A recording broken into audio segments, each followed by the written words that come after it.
$50 off with Clean Green Yard Machines, the lawnmower trade-in program from the Valley Air District. Just visit the grants section of valleyair.org for program details, an application, and a list of all the participating scrap metal dealers in the San Joaquin Valley where you can turn in your old polluting gas mower. Once you've purchased one of the many eligible electric mowers, send in your receipt, application, and verification that you retired your old gas burner, sit back, and wait for your money. That's valleyair.org. Clean Green Yard Machines. This has been your Healthy Air Living Report from the Valley Air District. My name is Josh, and you're listening to KXVS, the voice of Stockton, 92.1 FM.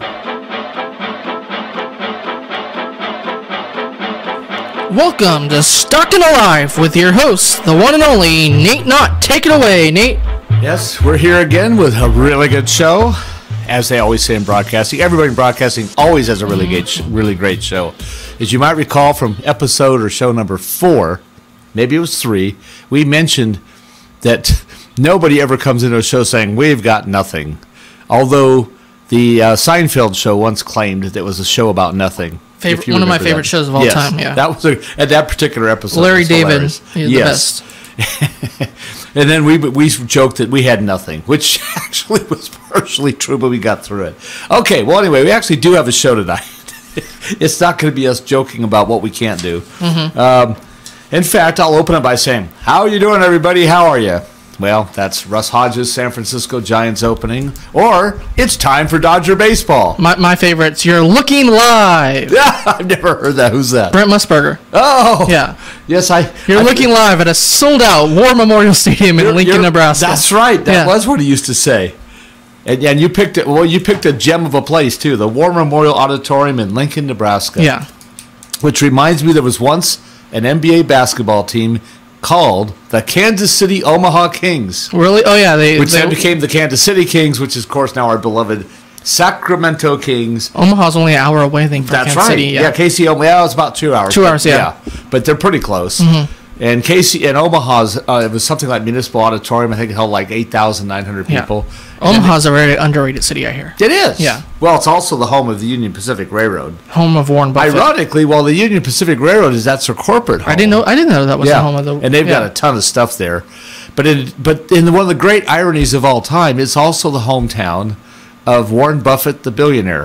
Well, he owns the Burlington Northern Santa Fe Railroad. Oh, he does? I didn't even know that. Yes, you got the corporate headquarters of the two bitterest railroad rivals in the United States, where one is headquartered there, and the guy who owns and he owns it himself, by the way. I joked with you, I think, or somebody on one of the to somebody I was joking the other day, except it's true, it's not a joke. Warren Buffett bought the whole railroad in cash. Whoa, that's crazy. He actually wrote out like a $48 billion check or 54. I mean, that boggles my mind. Is he a train enthusiast? I didn't know. No, Warren Buffett is a big-time billionaire who made a fortune on this, in reinvesting people's money and being frugal and being not letting his ego go to his head. The Oracle of Omaha. Yes, that's right. Yeah. And he drives like a 12-year-old car that was bought as a used demonstrator off the auto lot. His daughter buys his cars, by the way. Big Coca-Cola fan also. That's right. Yeah. So anyway, he lives in Omaha, so that's one of the great ironies ever to happen, I think. Well, anyway, but our actual theme tonight is not railroads, because that's the vaunted transportation show we're going to do that we haven't done yet. Yeah. Because we're going to put a ton of pre-production into that. Maybe that's the end of the year show. Probably, maybe when we, thanks for the memories and all that. Part 1, Part 2 for Christmas, right. And we'll have a bunch of props, we'll program stuff into the computer and all that. But today we'll just wing it, because most people sort of know this from past shows and accidental conversations. But when you look at us, as in Dustin and myself, and you look at the voice of Stockton, I'm the voice of Stockton, was Stockton Alive, ! You're looking at a reformed sports broadcaster and a current sports alcoholic broadcaster. Yeah. Not alcohol. This gentleman is live doing Delta College public address announcing and other many things. Yes. And I managed to get away from broadcasting for the most part. Now, my pedigree was that I was, as a senior in high school, started doing live football broadcasts, play-by-play, for Manteca Unified School District on a local FM station, KNBS Manteca 90.3. Oh. NBS was Neighborhood Broadcasting System. Nice. We were a mighty 10-watt power station. But we covered most of Manteca, and we actually trickled into a bit of Oakdale. We bled a little bit into Tracy. We managed to hit French Camp and Lathrop and a tiny bit of Ripon. And we actually used to get letters from little old ladies in rest homes saying that we were the highlight of the week, was listening to the live broadcast of Manteca Buffalo or East Union Lancer football. Nice. And then, of course, I went on from there to Chico State, which we've mentioned before. And the Wildcats. Yeah, the Wildcats, yep.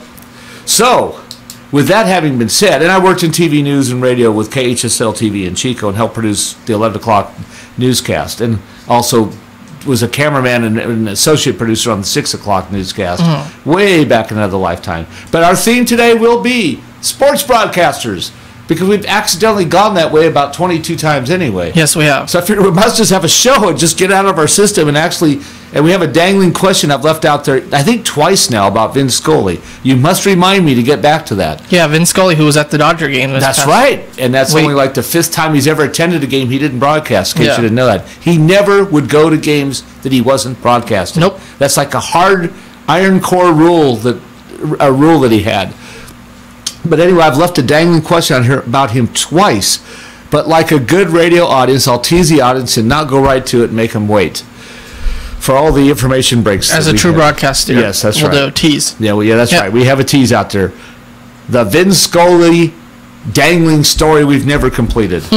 Okay, but we are, by the way, and yes, we could do a whole show about national broadcasters. Yes, we could. That would not really be the true intent of Stockton Alive. So we're going to start talking about all the local ones that I can remember, and you can throw in some others. Okay. This is mostly old school now. There's some newer people in here, and even with the national broadcasters, I'm not quite as up to date as I used to be. So anyway, but we'll start off, though, with my favorite. This is my personal thing now. My favorite Stockton broadcaster of all time. His name was Pete Gross, and he was the radio play-by-play announcer of University of the Pacific football and basketball for a number of years. Nice. This would be late 60s to early 70s. And he was very, very good. In fact, he was so good that he wound up as a big-time broadcaster in Seattle. And he wound up, I don't remember, and I meant to look him up before I came in so I could really tell you the whole story, but unfortunately, this show's kind of being done on the fly tonight a little bit. But Pete Gross, anyway, he did go to Seattle, and he did become a major league broadcaster. I think he did Seattle Seahawks for a while. He was the voice of the Seahawks for about 17 years. There you go. And I thought he may have done some Mariners, too, or Supersonics NBA. I'm not sure. But I know he was the Seahawks announcer. And by the way, a great obscure, and I'm not a trivia person. People think I am. I'm not. I have selected knowledge that I try to remember and I like to talk about. I don't talk about trivia for trivia's sake. However, this one's too good to let go. Pacific football had a quarterback who later became a mayor of a major Central Valley town. Can you name that person? Can you repeat that?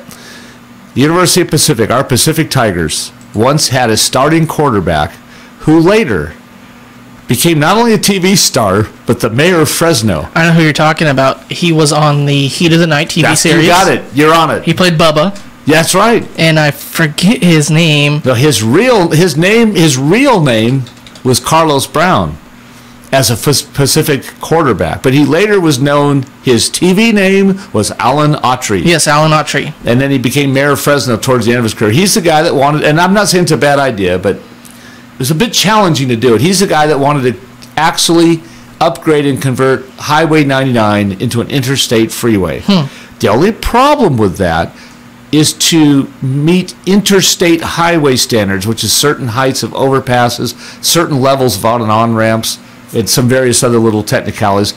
In the time that he proposed this, which was about 2003 or 4, it would have cost $4 billion. Highway 99 actually functions pretty well now. And since they've done some work on it in the last 10 years, it's even much better. Of course, here in our valley, it's been enlarged. It's been widened primarily from 4 to 6 lanes. It's pretty much almost 6 lanes all the way to Sacramento, and it's pretty much 6 lanes all the way down to Modesto.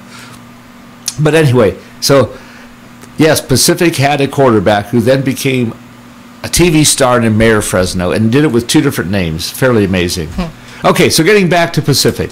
Pete Gross was an excellent broadcaster. He also had something going for him that would not necessarily be true today, and that's that in the 60s and 70s, you still had a predominance of sports, local sports particularly, being carried on radio. And there was no cable television yet. There was no, satellites. There was no looking at a choice of 800 sports broadcasts every night. Of course, that's a disadvantage, too. You dilute the market. But my point is, in his era, if Pacific was playing, say, a Tuesday night or Wednesday night basketball game, there was probably nothing else on. No. You might have had a Giants, a Warriors game or something could possibly have been out there. Mm-hmm. But you pretty much had the whole market to yourself as a sporting event. And then the other thing is, and I've only mentioned this, I think, in probably every show I've ever done, my favorite building, the Stockton Memorial Civic Auditorium, with its unusual configuration of a huge low-slung balcony wrapping 3/4 of the way around the building. Yep. The balcony holds 1,900 people, and the ground floor was made up of risers with metal folding chairs, only seated about 800. Then they crammed in bleachers on what would now be the stage, and I don't remember where else they put seats. But they got the capacity of that building, which is officially 2,919, up to about 3,150 or something. Wow. Which means it was just people, if it was sold out, it sold out for 4 or 5 straight years when they were really good in the late 60s, early 70s. And again, there wasn't much else to do. And it was a relatively small building. Although for Pacific, it was a big step up because they actually used to play their games in their gymnasium. The gymnasium's still there, and it's been modified and upgraded, but it's not much bigger now than a glorified high school gymnasium. Yeah, some of those like Ivy League schools. Yeah. So to go from that gymnasium up to something that looks sort of like an arena with actual, seat back chairs and everything is a pretty big deal. And they made a big deal in 1969, I believe it was, or maybe 1970. They put the 4-sided scoreboard in. Wow. And it slung down from the ceiling. And that year, Pacific did hit 100 points or more 4 times, 4 or 5 times. But anyway, so Pete Gross was an excellent broadcaster. And what I was leading up to, he had the advantage of not only having a fairly captive audience with good ratings, and they were primarily on KJOY back then, yes, which was AM. That's when KJOY was 1280 AM. And in fierce competition with KSTN 1420 AM. But anyway, Pete Gross also had the advantage of pretty good crowd noise. The Stockton Memorial Civic Auditorium with more than 2,000 people, and if it was sold out at 3,150, which Pacific did many, many times, that was a really noisy environment that sounded on radio like a professional sports arena. It didn't sound like a little minor league game where you have a few people clapping. You had to roar the crowd in there. And he was very good. I never actually got to listen to him broadcast up in Seattle. Well, actually, I think I did one time at nighttime when the airwaves were traveling. AM radio, carries extremely well at nighttime. He was up at 710 up in there. Yeah, and he had one of those clear channel stations. Yeah. KMOX or something? I believe it was KIRO. That's right, yeah. KR, and I think KMOX might be St. Louis. St. Louis, yep. That's right. Jack But you've told me that, yes. So anyway, you had Pete Gross, and he's very good. And then he was replaced, and I had to really search hard for this today because my memory was failing me. Dave Roselli was the next play-by-play announcer.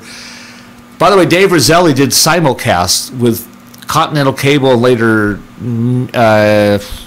Media One, and then later AT&T Broadband, I think were the 3 names of our local channel before it became Comcast and kind of absorbed into this huge mega monster company. And they did a lot of local programming. He did a lot of simulcasts, Dave Roselli did, where he was broadcasting the game live on television and doing the radio. But he had a little bit of a kind of a higher pitched, somewhat gravelly or scratchy voice, but he was a great broadcaster. He was so good he kind of overcame the voice. And then in the mid-2000s, he actually was on KMBR for a while as one of their sports hosts. Nice. But then he disappeared. I'm presuming what happened, he probably got a really good job somewhere else, like across the country or something. But anyway, so he was an excellent broadcaster. I really enjoyed listening to him. He was the broadcaster when the Tigers brought in Bob Thomason as their coach. And they started to become a serious... And they also, by then, had moved into the PCAA, which became the Big West, and they started to dominate that. So Dave Roselli caught the era of the Tigers when they were really good and going to all the NCAA tournament appearances. And they had the big... And Michael Olowokandi was there as the big-time center All-American, who later became the #1 pick in the NBA. Sadly, though, he was chosen by the Clippers. There was an NBA strike. That's when the Clippers were a pathetic franchise. He had terrible coaching, and his career just never really took off in the NBA the way it should have. So he's at the very top. Pete Gross and Dave Roselli are right at the top. Now, we had another great broadcaster here who has not yet cracked the national scene. I'm beginning to wonder if he's going to. But he was super. And he's got a great pedigree. A little nepotism here in some ways, but that's the way broadcasting and media and television and arts and movies are. And to even some extent journalism. And he did ports games of all things. And you don't have huge ratings probably for ports games. But particularly when he was doing those games, I listened to him on a pretty regular basis. Doug Greenwald. Now, does that name ring a bell to you? That name rings a bell. The voice of the Fresno Grizzlies now. Oh, okay. Yes. That's right. And former voice of the Stockton Ports. That's right. And he was with the Ports, I want to say, about 95 to about 99 or something like that. But he's also the son of former San Francisco Giant broadcaster Hank Greenwald, who wrote a tremendous book, by the way, which was something of an insight into doing sports broadcasting and a bit of an insight into what a Major League franchise looks like or operates like, because he was heavily involved with the Warriors and the Giants. He wrote a book, and the name of the book was This Copyrighted Broadcast, because for anybody that has never listened to a television or radio broadcast, you can't go through the whole broadcast at some time without hearing the famous disclaimer. This copyrighted broadcast is authorized by the San Francisco Giants. Any reuse, rebroadcast, transmission, or other dissemination of the counts and events of this ballgame is strictly prohibited without the written consent of the San Francisco Giants. That's kind of my version. That's not exactly 100% correct, and they vary, but that's the one he used to read. And Hank Greenwald actually got to a point. I don't know if you remember this or got to hear him, because you're quite a bit younger than I am. And now Hank Greenwald's been gone since from the Giants, since 1995. He actually got to the point, and I don't know how he came up with this. Almost every broadcast, he would tell a story to his broadcast partner, which somehow would lead in to this copyrighted broadcast. He'd be telling a little story and say, and at this point, I turned to my neighbor in his front yard and said, this copyrighted broadcast. He came up with I don't know how many thousands of ways to introduce that. He made the whole thing itself kind of a major event. It was the reading of the copyrighted broadcast. Now, you're a pretty good historian and pretty good broadcast aficionado. Do you remember a television show called Green Acres? Yes. With Ava Gabor and Eddie Albert. I don't know if you remember, he was a lawyer who decided he yearned to get out of the city and go to the country and become a farmer. He was big shot New York City attorney. That's how the first episode started. He winds up at Green Acres.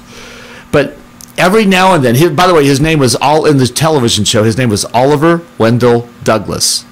And that's because there had been a great Chief Justice of the U.S. Supreme Court. I want to say named Oliver Wendell Holmes or something like that. I can't remember the exact name, but Oliver Wendell something. And so he was named after this great judge because his whole career was supposed to be a lawyer. But every now and in the middle of Green Acres, in front of these little country folks at the Shady Rest Inn or Sam Drucker's General Store, or in front of Arnold the Pig at the Ziffels house, he would break into a little patriotic speech about something like the First Amendment or the right of free speech or religious freedom or something. They'd always bring in little piccolos and stuff playing, like the middle segment of the Star Spangled Banner. Yeah, I always thought that was absolutely hilarious. I can't emulate that right now. But anyway, so we have Pete Gross, Dave Roselli, and Doug Greenwald as some just superb people that broadcast in Stockton on a different type of broadcasting, which isn't really sports, and on a kind of a good news, bad news scenario. We had Don Imus here. Yeah, I heard about that. Now, Don Imus, I think he was KSTN. He might have been KJOY. I can't remember. I believe he was KJOY. Okay, you're right. He was KJOY. He was fired. Yes, he was fired because he got a little outspoken. Well, do you remember what happened to him at the national level without getting too graphic? Yes, I do. Yes. He said some unfortunate remarks about the Rutgers women's basketball team that won the U.S. national NCAA championship. And he spent about 2 years trying to rebuild his career. Now, he's also one of those many amazing broadcasters that somehow, some way, went through KFBK Sacramento, which is most famous, of course, for being the original home of Rush Limbaugh.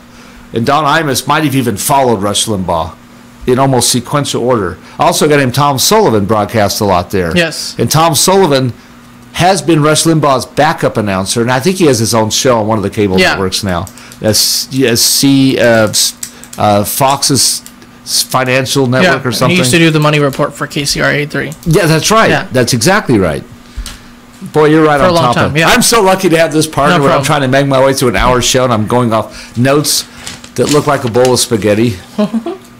I mean, I'm trying to find all the names and things in there. But it's a roadmap to victory. I know that. Yes, it is. Anything we talk about in here is victory. Mm-hmm. Okay, so anyway, we have Pete Gross, Dave Roselli, and Doug Greenwald.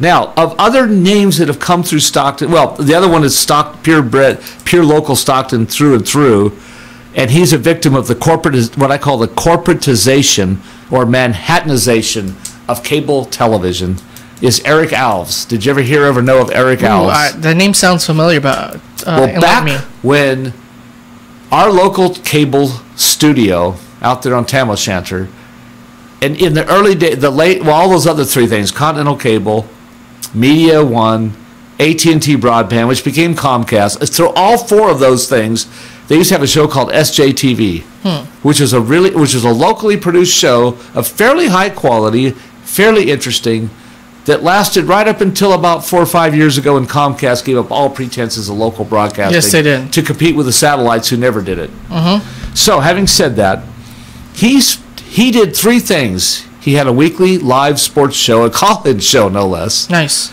And I know there's been talk of us doing that here with sports or some more news or whatever. So he did that, and he'd always have a coach in there or something, St. Mary's coach or, Lincoln High School, something. He'd always have somebody. And occasionally he'd snag a former national athlete that was from Stockton. Oh, I've done that before. Yeah. In fact, we had Eddie Guardado as an Everyday example. Eddie. Everyday Eddie, right. Delta His probably College, biggest claim to fame was he got the final save against the A's in the movie Moneyball. He came in and snuffed him out, and poor Billy Bean kind of trooped back into his office. Minnesota Twins. Yep, Minnesota Twins at that time. Yes, now he was with, I think, ultimately about 4 franchises maybe. But anyway, he had Eric Alves. Now here's the thing about Eric Alves that was amazing. First of all, he was a very good play-by-play broadcaster. I'm sorry, I didn't finish what he did. So he had the talk show. But believe it or not, and this only ended about 8 years ago, they used to do a live Friday night football game of the week. And I remember live. that, yeah. And it was pretty high quality. And they would go to all the local area stadiums, and he would broadcast the game live. And he had an analyst whose name I don't remember anymore, but he had an analyst, and they were good. He also loved a couple words, one of which was chicanery. I always get a kick out of people who come up with something. 6 teams, by the way, for Everyday. Oh, okay. Yeah. I knew he'd moved around a little bit in the league. And I think Minnesota was that his original team? Yes, that was the team that drafted him. And he ended there? From Delta College. Yeah, Delta College, right. He was there for 10 years in Seattle, then Cincinnati, Texas, Minnesota again, and then Texas. That's what I thought. I thought it was Minnesota's second time. I think it's the second time he got the save against Billy Ball. Yeah, saves leader in 2002. Okay, there you go. Twins Hall of Famer, by the way. Also. Yeah, and I think that's the year the A's had the 20-game winning streak and Billy Ball was based on and all that stuff. Okay, so Eric Alves, good play-by-play broadcaster, and he did weekly live broadcasts. The other thing about him, and he also did sports banquets and emceed a few things here and there, and he did I think he did another local show about Stockton back at the cable channel. Now, I was saying chicanery. Every time there's a trick play, Statue of Liberty or something. Oh, yeah, they're up to some they've got chicanery in them tonight.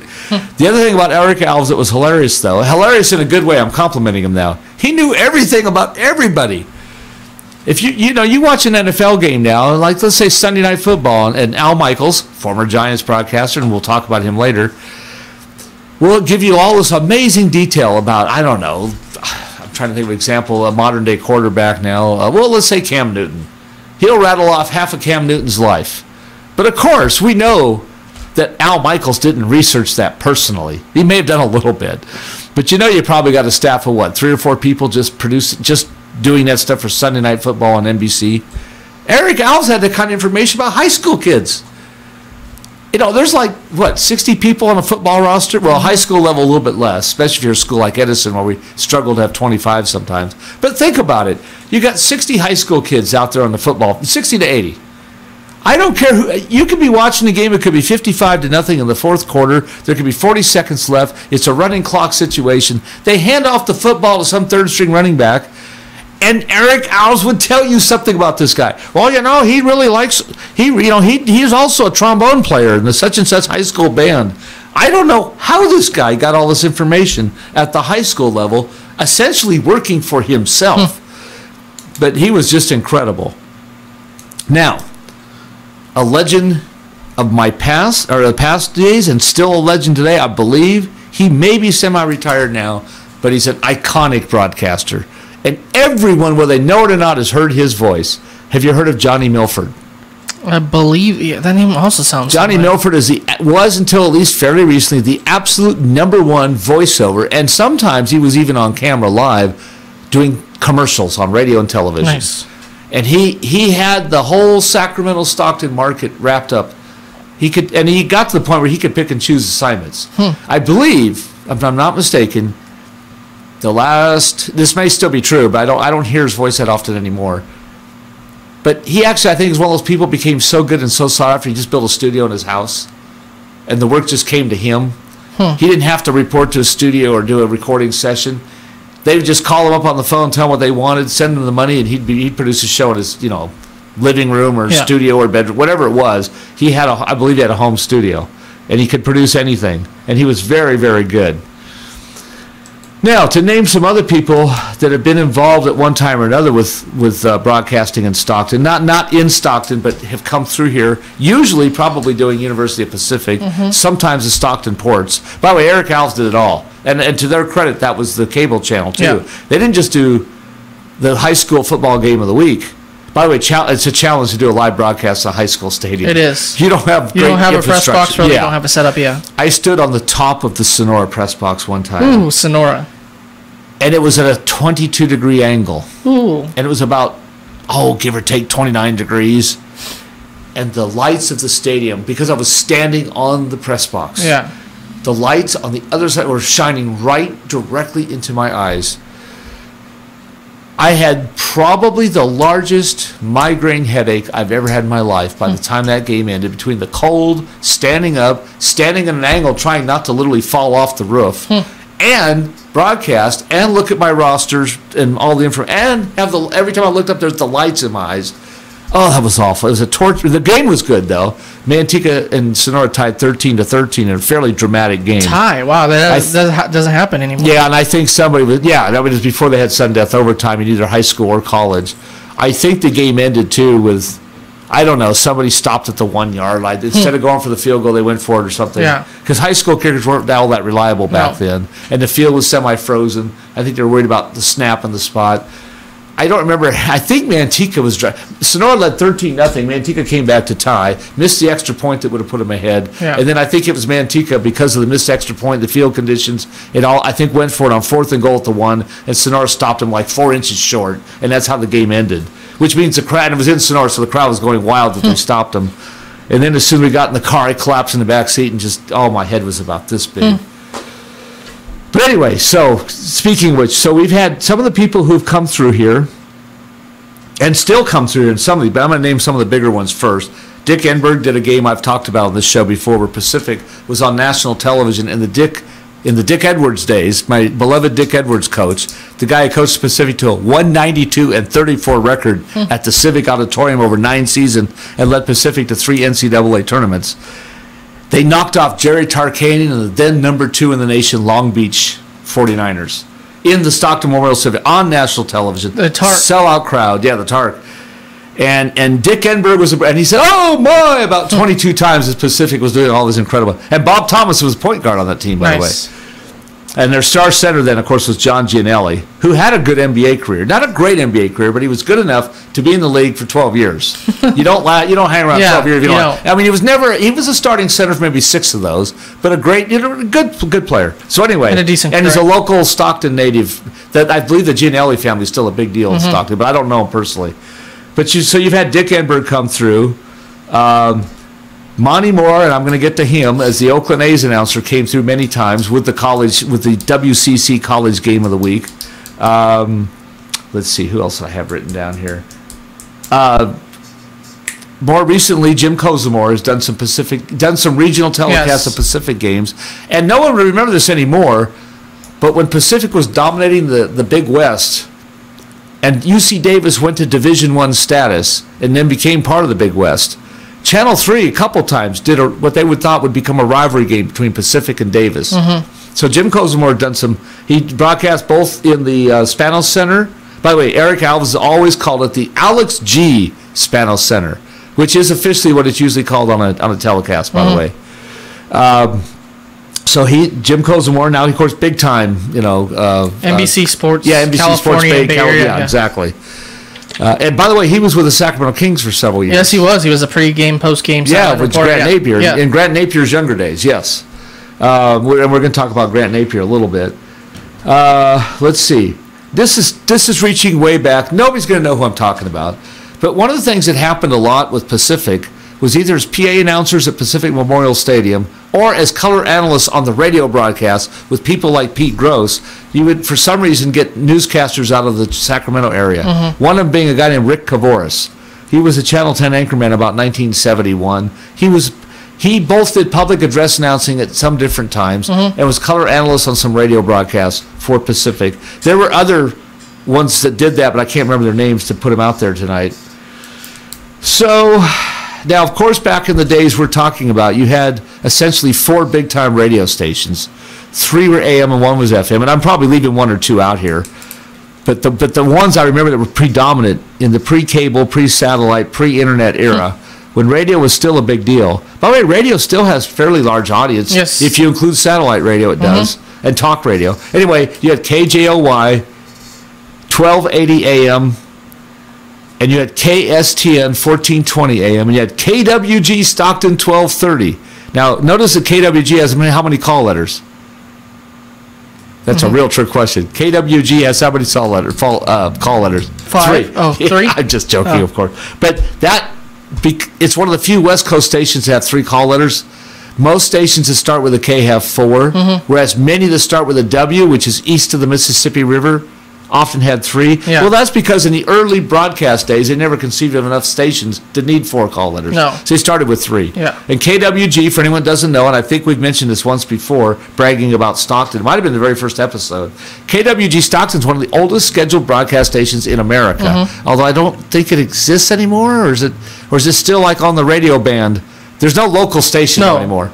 But anyway, they and what is now known as KCBS San Francisco, which used to be, I believe, in San Jose in its very early days, are 2 of the original broadcast stations west of the Mississippi River to be on the air commercial with programming and all that. So it had a great history, but it just faded away as the world changed around us and the internet came along and all that. The last time I remember KWG actually being an entity was they used to have a building up here up on North Pacific Avenue, which was the same, I think at that time, was the home of K-Win and somebody else. And it was, I forgot the name of that broadcast company at that time. That was about 20 years ago, though. Silverado? Yeah, that's it. Silverado Broadcast. It was KWG had call letters on that building on North Pacific Avenue. And Silverado or somebody moved over to near, I guess what is called Staples. I forget the current name. There's a building there that also at one time hosted that company. I think KWG letters might have been on that building, too. But anyway, so it was one of the oldest stations. Now, there's many great DJs from Stockton. I personally never actually listened to music radio that much. I still don't really do. So I'm not a master of knowing DJs and all this and that, but we did have one DJ whose name still sticks out in my mind, was kind of wild and crazy, and is still loved and thought of by people, David Allen Cram, and I'm pretty sure believe he was KSTN. And the last name is like KHRAMAH, or it's just spelled really unusual. It's not Cram like CRAM, but it was David Allen Cram. In case you didn't know this, he's resurfaced back in Stockton about 10 years ago. He does events like weddings. He's like the DJ for parties and weddings. A lot of them do that. Yeah, so his career has lived on here in Stockton. Okay, so now let's get in a little bit more to the national level and how it relates to our area. So I know that you and I these names you'll have no trouble relating to these names. I'm going to give you some of my personal favorites of broadcasting, and the one who first got me listening, I broke a leg. I never actually was much of an athlete originally, and I didn't follow sports, and for some reason I when I broke my leg on my Vietnam War accident, even though my Vietnam War injury, even though I was never enlisted in the war, in the military, but I broke my leg in PE in 8th grade because of the Vietnam War, because we were doing military training in PE. Anyway, for some reason, that coincided with the beginning of the 1970 NFL football season and the 1970 World Series between the Cincinnati Red Machine and the Baltimore Orioles under Earl Weaver. Ooh.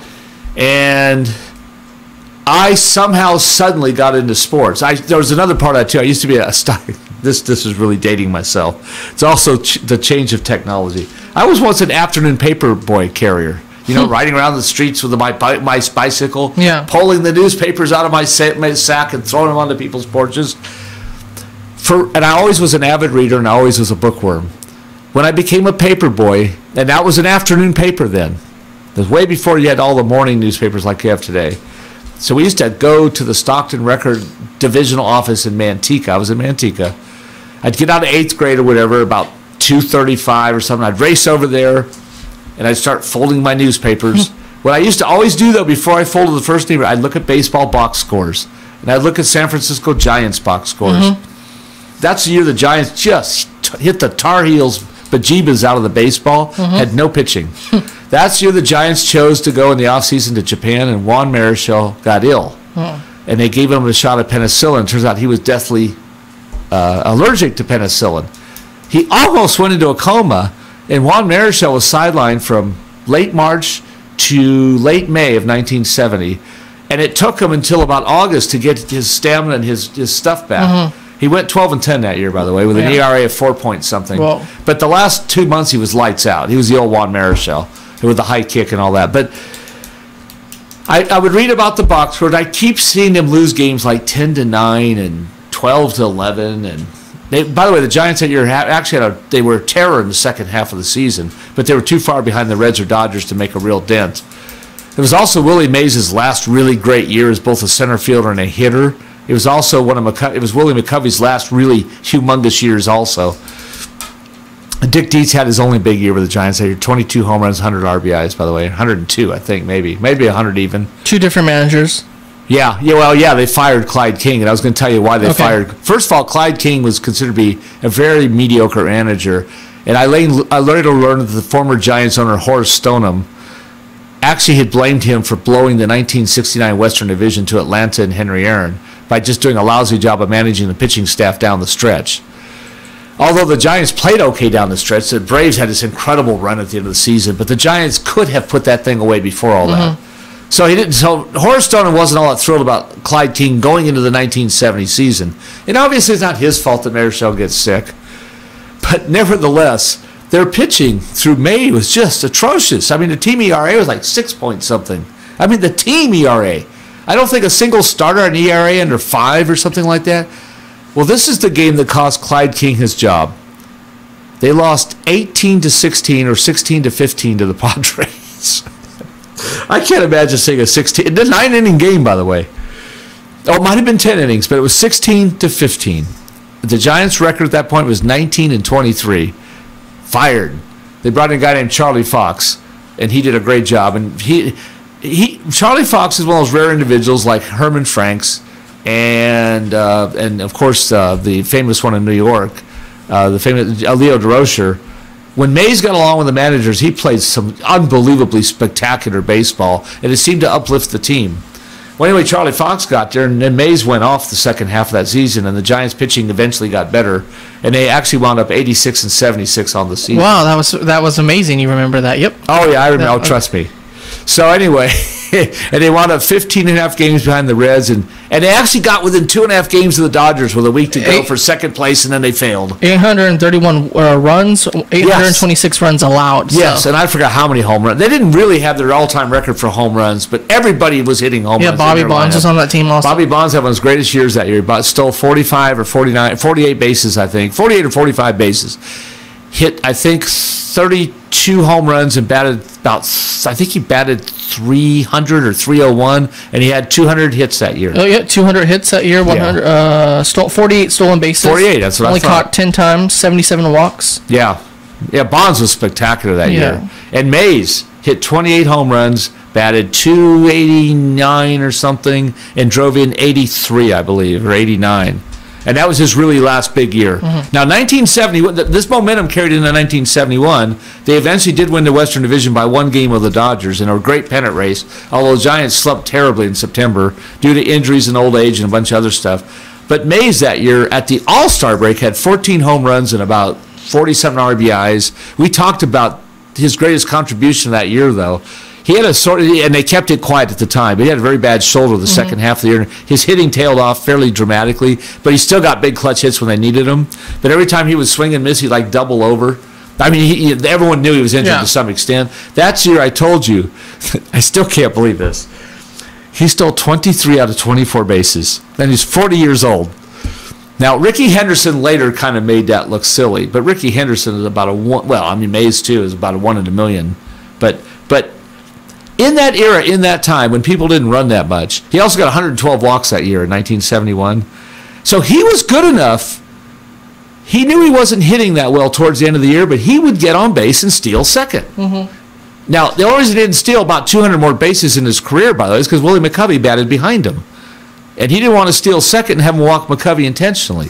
Also, McCovey being a left-handed hitter, if Mays was off first dancing around, the first baseman had to hold Mays on the bag, and that opened up the hole for McCovey to hit through. Yeah, Willie McCovey that year, 1970, 39 home runs, 126 RBIs. Right, and I think he was MVP. Walks too. No, 69 he was MVP. In 69, McCovey had 45 home runs, drove in 129 or something, batted 320.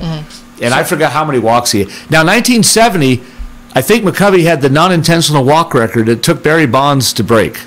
He was walked all the time. McCovey is the first hitter I ever saw. Yeah, 40 intentional walks. Right, and he also got walked with the bases loaded and all the kind of stuff that later became famous with Bonds. Okay, so and that was an era when you didn't walk. And Henry Aaron was never walked like that, for example. So yeah, you were folding papers and Mantique. Right. So folding paper, I'd read the box scores, and then I started listening to the games. Of course, who did I get to listen to? Lon Simmons and Russ Hodges. Yes. In my opening about how are you doing, everybody, that was the Russ Hodges opening to a Giants broadcast.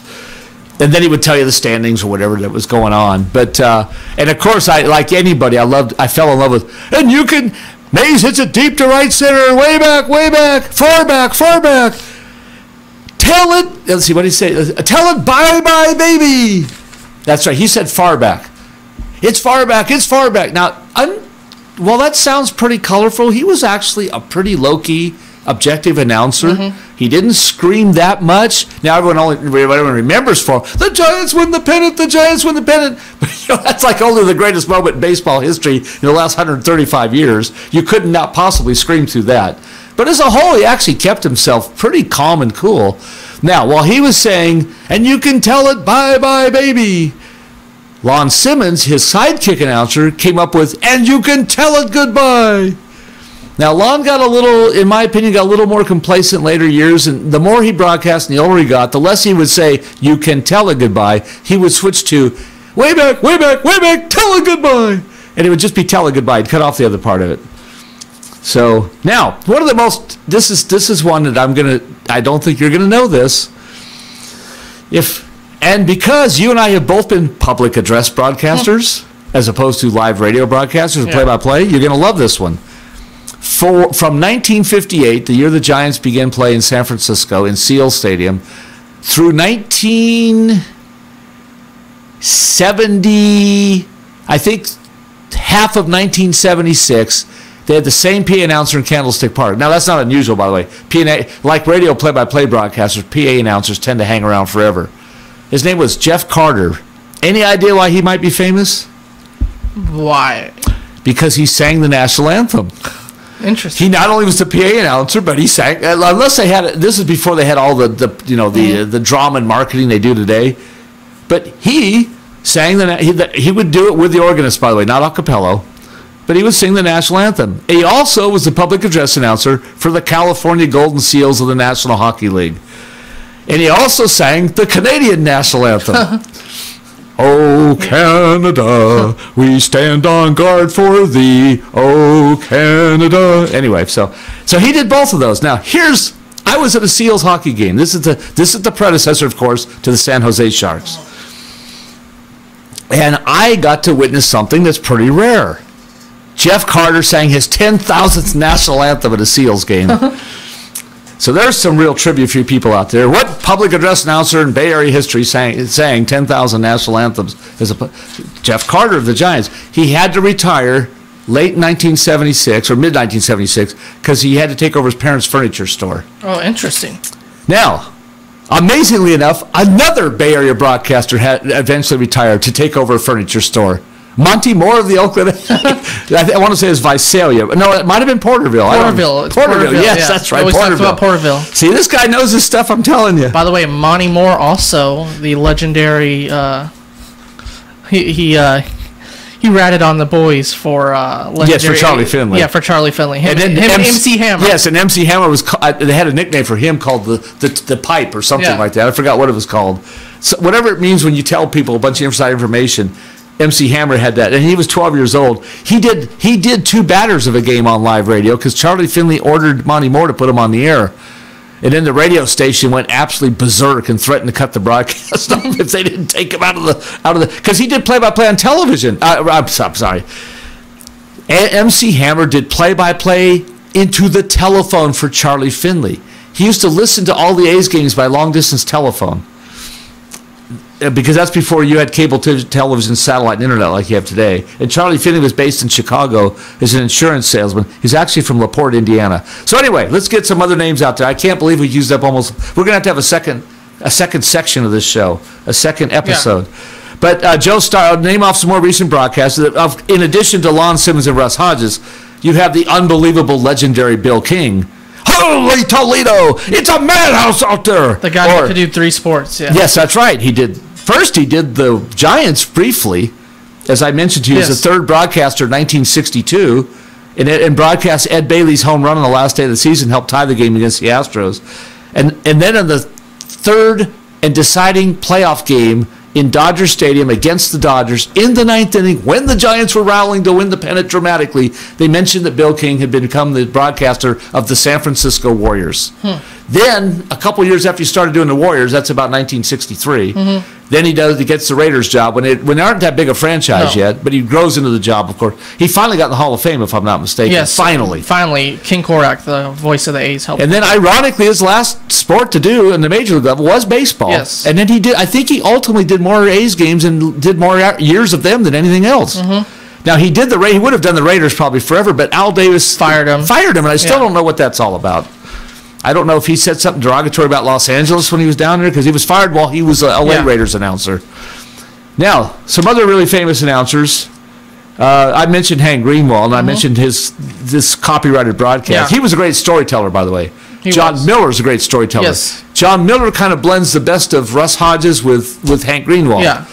And of course, he's now become famous for saying, "Adios, pelota," or something like that. By the way, I'm sure you know this. John Miller does an incredible Vin Scully. He does. He could do other people, too.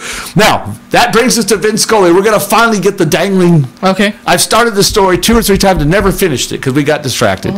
You mentioned, along with me, that he is famous for having broadcast the Joe Montana touchdown on CBS television. The television. In the NFC Championship game with Hank Greenwald, Hank Stram as his partner, when Montana throws to the Clark for the catch. And it's a great call. He does a great job in that entire game, by the way. In fact, one of the things I wanted to mention is the 4 famous broadcasters who all broadcast the catch. Then there's Don Klein, the former Stanford broadcaster, who got to do the 49ers on when the 49ers moved from KSFO, they moved to KCBS, and Don Klein got them, where Don Klein had been doing Stanford football for years.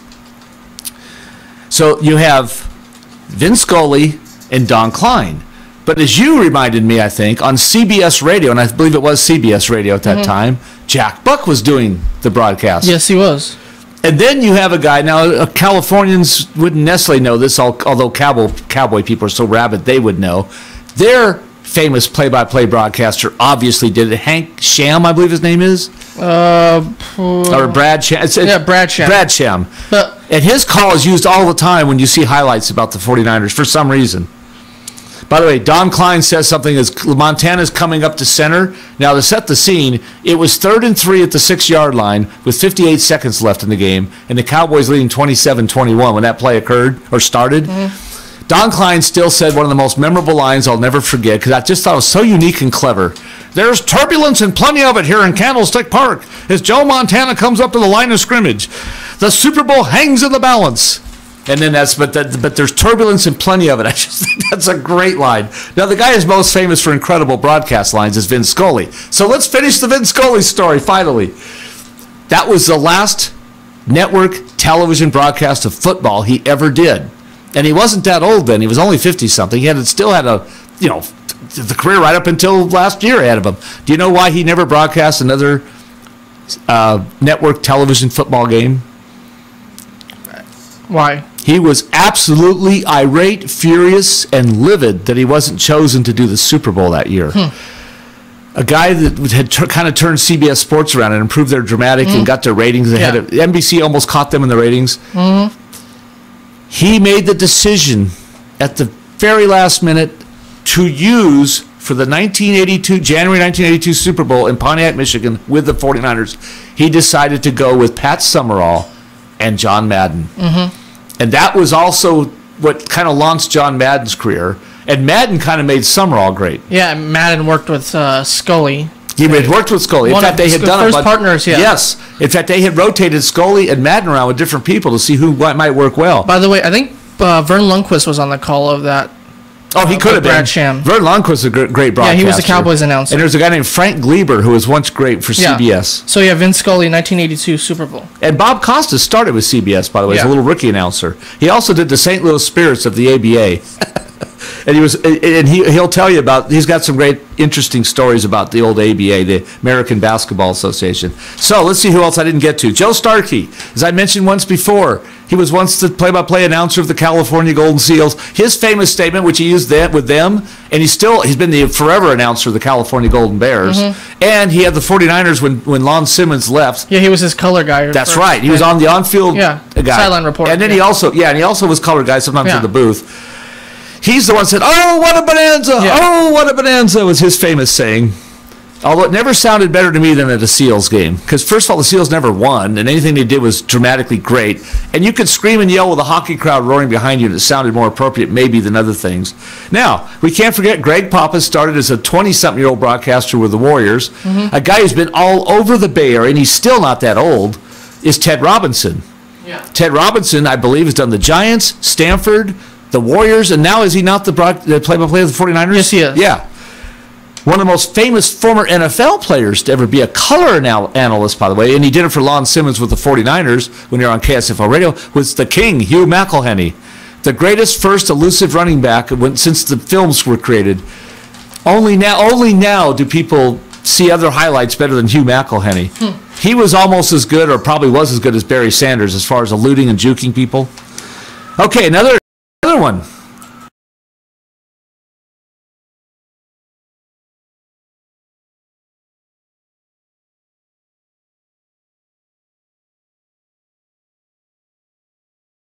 Star quarterback at the University of Oregon. Right.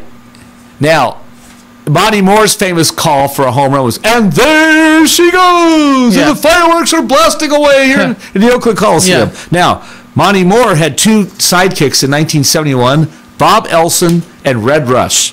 Bob Elson had been the longtime broadcaster for the Chicago White Sox. Here's why that's interesting, and I've mentioned this at least once before. And Charlie Finley of the owner days was such a goofball. He traded Harry Carey, who was with the A's for 1 year, 1970. He traded Harry Carey to the Chicago White Sox for Bob Elson, Red Rush, cash, and a player to be named later. That's the most amazing. It sounds like a Charlie Finley and a, what was the name of the White Sox owner back then? Disco? No, that was just before he had the team. Oh, it was? Okay, yeah. Okay. But I know you're talking about Bill Veeck. Yeah, Bill Veeck. But that would sound like Bill Veeck, but Bill Veeck wasn't Charlie there Finley yet. Were like kindred spirits. Now, we left out talking about, to any great extent, Al Michaels or Art Ekman of the Giants. I learned something about Al Michaels. Al Michaels actually left Cincinnati to come to San Francisco for more money. Right. In the 1970s, after he was broadcaster of the most famous maybe dynasties of baseball. Johnny Bench, Yeah, Pete Rose. he was the voice of Cincinnati Reds. Joe Morgan, yeah. And he was like 27 years old then. He came over from Hawaii. There you go, Yeah. the Hawaiian Island. You got it. And he's also known as the rebirth of Vin Scully, or the Yes. young version of Vin Scully. Yes. And he was a Dodger fan in his youth, just like Vin Scully was a Giants fan in his youth. Vin Scully loved the Giants and Mel Ott. Yes. That was his hero. And he was a busboy about a year before he became the Dodger broadcaster. Wow. In Brooklyn, I believe.